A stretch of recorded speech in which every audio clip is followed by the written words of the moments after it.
Toy izao indray ary havana ny teny zaraina izay omena atsika anio.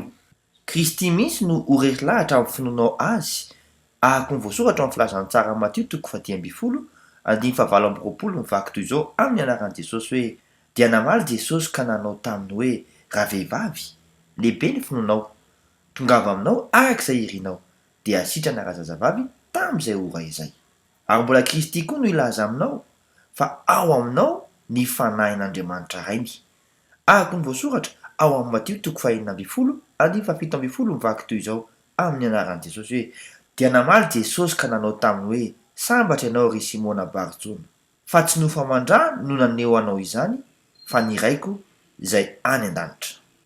Hiara-mizaka amin'ny Kristy koa ianao satria ho tanteraka ny voasoratra amin'ny filazantsara amin'ny Matio 5:12 mivaky toy izao amin'ny anaran'i Jesosy hoe: omeko anao ny fanalahidin'ny fanjakan'ny lanitra.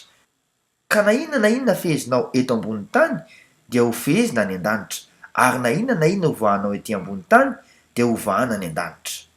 Miomana ary handray ny fahefana avy any an-danitra e! Mandram-peona tompoko.